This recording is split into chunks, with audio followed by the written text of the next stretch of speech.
দুধ রুটিটা ভালো করে আম আর কলা দিয়ে মেখে শাশুড়ির কাছে এসে পম্পা বলল, মা, রূপকে একটু খাইয়ে দিন না। পম্পা দেখল আলো দেবী শুয়ে আছেন আর পাশে বসে খেলছে পম্পার 3 বছরের ছেলে রূপ। এক ছেলে এক মেয়ে পম্পার। মেয়েটার 10 বছরের মাথায় এই ছেলে হলো না বলে আনতে হলো বলাই ভালো। পম্পার কোনো ইচ্ছে ছিল না আবার আর একটা বাচ্চা এত বছর পর। যে আছে তাকে নিয়ে দিব্যি চলে যাচ্ছিল পম্পার, কিন্তু ওর পরিবারের চলছিল না। রোজকার অশান্তি, শাশুড়ির সাথে পম্পার ঝামেলা, পম্পার সাথে ওর বরের ঝামেলা, মাঝখান থেকে মেয়েটা ফ্যাল ফ্যাল করে তাকিয়ে থাকতো। ও যেন ভয় কুঁকড়ে থাকতো সারাদিন। তাই বাধ্য হয়ে পম্পা আবার কনসিভ করেছিল। ভয় ছিল পরের বাচ্চাটা আসলে যদি প্রথমটার প্রতি কোনো অনীহা জন্মায়। কিন্তু কিচ্ছু কমেনি, উল্টে যত দিন যাচ্ছে ওকে আষ্টে পিষ্টে জড়িয়ে ফেলছে পম্পা। আলো দেবী কোনো রকমে উঠে বসে রুটির বাটিটা টেনে নিতে নিতে বললেন, তুমি কোন রাজকার্যে যাচ্ছ যে ছেলেটাকে খাওয়াতে পারবে না? ছেলেটার দিকে তো কোনো মন নেই তোমার, শুধু মেয়ে মেয়ে করলে হবে? আলো দেবীর অনেকখানি বয়স হয়েছে, আজকাল একটু কথা হলেই মেজাজ হারিয়ে ফেলেন। সেখান থেকে শুরু হয় বুকের চাপ, তারপর বাড়াবাড়ি। অনেক ডাক্তার দেখিয়েছে উজ্জ্বল, আলো দেবীর একমাত্র ছেলে, সাথে পম্পার বর। সব ডাক্তারের একটাই কথা, হাই প্রেশার থেকেই এই চাপ ধরে। যখনই এরকম হয় একটা ওষুধ দিয়ে দিতে হয়, ওষুধটা হাতের কাছেই রাখা থাকে। উজ্জ্বল একটাই অনুরোধ করেছিল পম্পার কাছে, আলো দেবী যতই খারাপ ব্যবহার করুক পম্পা যেন উত্তর না দেয়। পম্পাও চেষ্টা করে মানিয়ে নেওয়ার, কিন্তু মেয়ের সম্পর্কে কিছু বললে মাথায় রক্ত উঠে যায় ওর। পম্পা বলল, ছেলেটাকে তো আপনি প্রাণ দিয়ে ভালোবাসেন, ওর বাবা বাসে, আমি মা, আমিও বাসি, কিন্তু মেয়েটার ভালোবাসার লোক অত নেই, তাই সবটা আমাকেই বাঁচতে হয় একা। আলো দেবী চিৎকার করে বললেন, ভালোবাসার মতো হলে নিশ্চয়ই বাঁচতাম। কথাটা বলেই চামচ দিয়ে ছেলেটার মুখে রুটির মিশ্রণটা দিলেন আলো দেবী। পম্পার রাগে গাটা জ্বলে যাচ্ছে, কিন্তু কিচ্ছু বলতে পারছে না। এক্ষুনি নাটক শুরু করে দেবে। মেয়ের নামে কিছু বললে কান্না পেয়ে যায় পম্পার। ওই মেয়েই ওর বেঁচে থাকার শক্তি। পম্পা তাকিয়ে দেখল রূপু খাচ্ছে আর টিভি দেখছে। সকালটা খুব ব্যস্ত থাকে পম্পা, তাই সকালের দিকে ঘন্টা দুয়েক এই ঘরে টিভি চালিয়ে বসিয়ে রাখে ছেলেকে। তারপর সারাদিন দুটোকে পম্পাই সামলায়। ছেলের চুলটা ঘেটে দিয়ে চলে গেল পম্পা।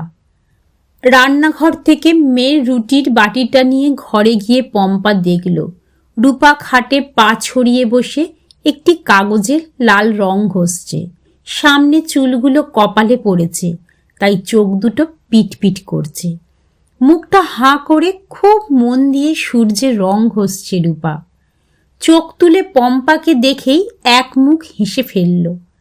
পম্পার সাথে যতবার চোখাচুকি হয় এরকম একটা প্রাণ খোলা হাসি হাসে, আর এই হাসিতেই মনটা ভালো হয়ে যায় পম্পার।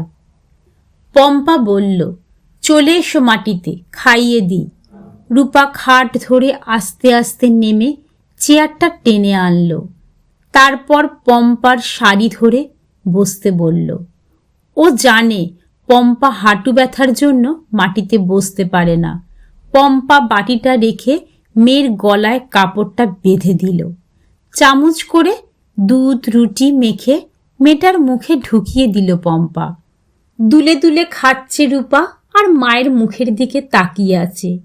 এই সময় পম্পা ওকে একটা গল্প বলে, রোজই একই গল্প, রাজকুমারী আর রাজকুমারের গল্প।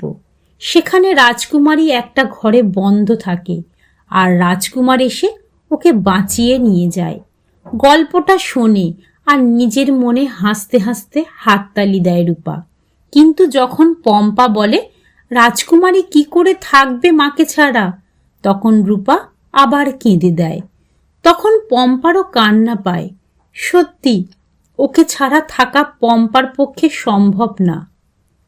এই একই গল্প বলে রূপকেও খাওয়ানোর চেষ্টা করেছিল পম্পা, কিন্তু টিভি করে এমন চিৎকার জুড়েছে বাধ্য হয়ে টিভিটা চালাতেই হয়েছিল পম্পাকে।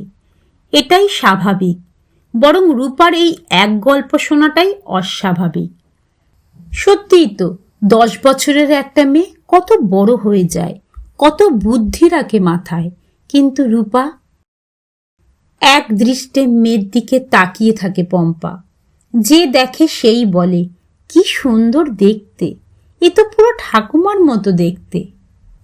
সত্যিই রূপাকে দেখতে একদম আলো দেবীর মতো, ওরকম সুন্দর। সাদা গায়ের রং, এক মাথা টানা লম্বা চুল।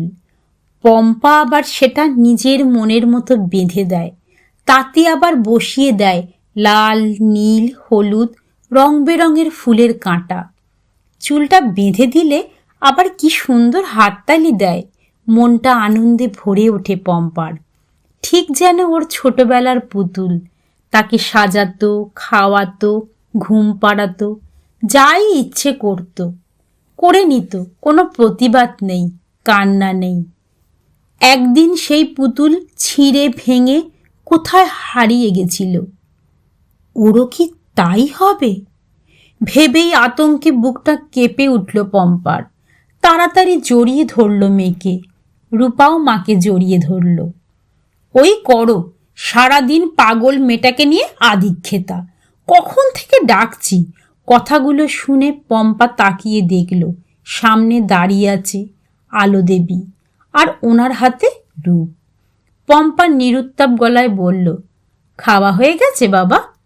রূপ মাথা নাড়িয়ে ছুটে এলো খাটের ওপরে ছড়িয়ে থাকা দিদির রং পেন্সিলের দিকে।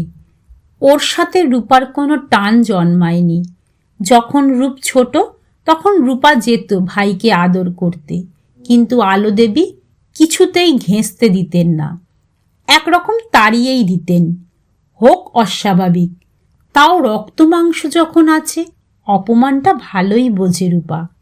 ও আলো দেবীর ঘরের দিকে যায় না, আর রূপের সাথেও কথা বলে না। উজ্জ্বল ডাকলে যায়, আর ওর অবাধ বিচরণ শুধু পম্পার কাছেই। কখন থেকে ডাকছি, ছেলেটাকে খেতে দিলে সামনে জলটা দিতে হয়, জানো না? ঘর থেকে ডেকে ডেকে শেষ অবধি উঠে এসে জল খাওয়ালাম। রাগে গজরাচ্ছেন আলো দেবী। পম্পা বলল, জল খাইয়েছেন তো, আবার অত কথার কি আছে?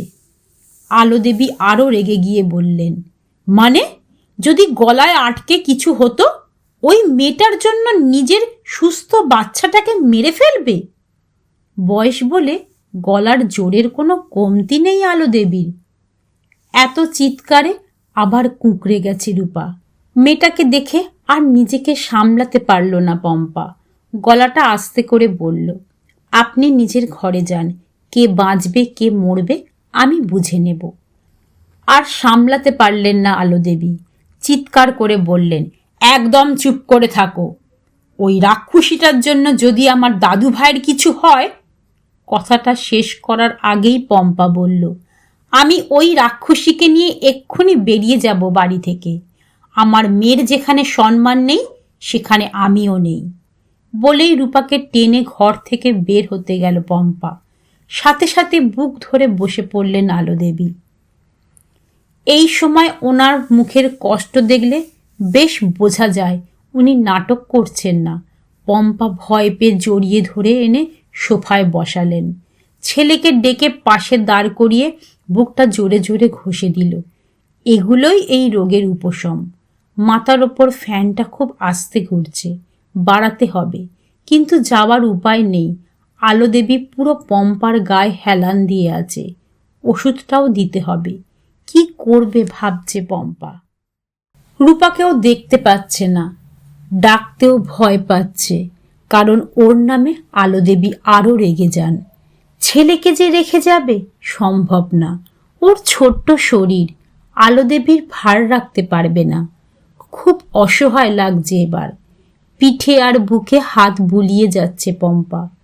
চায় না ও এসব পরিস্থিতির তৈরি হোক, কিন্তু মাথা ঠিক থাকে না যখন রূপার নামে কেউ কিছু বলে। পম্পা মাথা নিচু করে বলল, একটু ঠিক লাগছে মা এখন? একটু সোজা হয়ে বসুন, আমি ওষুধটা নিয়ে আসি। বলতেই দেখল পম্পা পা ছড়িয়ে ছড়িয়ে হেলে দুলে হেঁটে আসছে রূপা। এক হাতে এক গ্লাস জল, অন্য হাতে ওই ওষুধটা। অ্যাকোয়াগার্ড থেকে জল ভরে আনতে কষ্ট হয়েছে ওর, বোঝা যাচ্ছে। চোখ মুখ লাল হয়ে গেছে, ভয়ে আতঙ্কে মুখ দিয়ে লালা ঝরছে। এই পম্পার পাগল মেয়ে। ডাক্তার কত সাবলীলভাবে বলেছিলেন ক্রোমোজোমের গঠনটা ঠিক নেই ওর শরীরে, তাই ও একটু অন্যরকম। কথা বলতে পারে না, কিন্তু মুখ দিয়ে আওয়াজ করে আর ইশারায় সব বুঝিয়ে দেয়। হাঁটা চলা খাওয়া সত্যিই সব অন্যরকম। ওকে দেখে প্রাণ ফিরে পেল পম্পা। এনেছিস মা, এনেছিস? তুই জানতিস ঠাম্মির ওষুধ কোথায় থাকে? পম্পা উত্তেজিত হয়ে বলল। আবার সেই একমুখ হাসি রূপার মুখে। খুব ভয় পেয়েছে বোঝা গেল, কিন্তু তাতেও হেসে যাচ্ছে, একটা সরল অন্যরকম হাসি। মেয়েকে কাছে ডেকে এনে দাঁড় করিয়ে দিল। তারপর আলো দেবীকে বললেন, মা একটু মাথা তুলুন, এখানে হেলান দিন, এখানে। আস্তে করে রূপার গায়ে আলো দেবীর মাথাটা রেখে দিল পম্পা। তারপর ওষুধটা খাইয়ে জল খাইয়ে দিল। কিছুক্ষণ পরে পম্পা বলল, ঠিক লাগছে মা? আলো দেবী হুম বলতেই পম্পা গলায় আবেগ জড়িয়ে বলল, মা এরকম রেগে যাবেন না, যে এসেছে তাকে নিয়েই তো বাঁচতে হবে, বলুন ওর কি দোষ মা? জানেন আজকে ও ছুটে গিয়ে আপনার ঘর থেকে ওষুধটা এনে দিল, তাই আপনাকে ঠিক করতে পারলাম। বলতে বলতে কেঁদে ফেলল পম্পা। আলো দেবীর মুখটা শান্ত লাগছে। ঘাড় ঘুরিয়ে দেখলেন উনি রূপার বুকে মাথা দিয়ে আছেন। রূপা হাত দিয়ে জড়িয়ে রেখেছিল আলো দেবীকে। আলো দেবী দেখছে বলে হাতটা একটু আলগা করে দিল। আলো দেবী এপাশ ঘুরে দেখল রূপ দাঁড়িয়ে আছে। বোঝা গেল প্রাণের প্রিয় রূপকেই খুঁজছিলেন। ওকে দেখে নিশ্চিন্তে মাথাটা আরও রূপার বুকের ভিতরে ঢুকিয়ে চোখটা বুঝলেন। রূপা কি বুঝলো জানা নেই, শুধু চিৎকার করে হুম হুম করল। আলো দেবী তাকিয়ে নিচের হাত দিয়ে খুব আলগা করে হাতটা ধরল রূপার। রূপার নিজের হাত দিয়ে আরো জাপটে ধরল আলো দেবীকে। চোখ দুটো জুড়িয়ে গেল পম্পার। এইটুকুই তো চেয়েছে ও, ওর মেয়েটাকে সবাই ভালোবাসুক। ডাক্তার বলেছে ওর আয়ুর কোনো ঠিক নেই, কয়েক বছর বাঁচতে পারে, আবার অনেক বছরও বাঁচতে পারে। আলো দেবী সহ্য করতে পারতেন না রূপাকে, কিন্তু আজ মুখটা দেখে মনে হলো আর কোনো অভিযোগ নেই। মৃত্যুকে যে সামনে থেকে দেখেছে সে জানে কি ভয়ঙ্কর হয় মৃত্যু, আর ভগবান হয় সে মানুষটা যে সেই মৃত্যুর সামনে থেকে বাঁচিয়ে আনে তাকে। প্রাণে বেঁচে রূপাকে ভগবান ভাবছেন আলো দেবী। কত শান্তিতে ওর বুকে শুয়ে আছেন, আর রূপাও আনন্দে উত্তেজনায় মুখের কত রকম ভঙ্গি করছে। ও তো অস্বাভাবিক না? অস্বাভাবিক হলে ওষুধ খুঁজে জল ভরে আনতে পারত না। ও অনেকের থেকে বেশি স্বাভাবিক। ও স্পেশাল, খুব খুব স্পেশাল। পম্পার রুমালটা মাটি থেকে তুলে মুখটা মুছিয়ে দিল রূপার। উত্তেজনায় মুখ থেকে লালা গড়িয়ে পড়ছে। তারপর মেয়ের মাথায় হাত বুলিয়ে ধরা গলায় পম্পা বলল, সোনা মা আমার। কলমে অনিন্দিতা মুখার্জি সাহা, পাঠে চৈতালি সেন।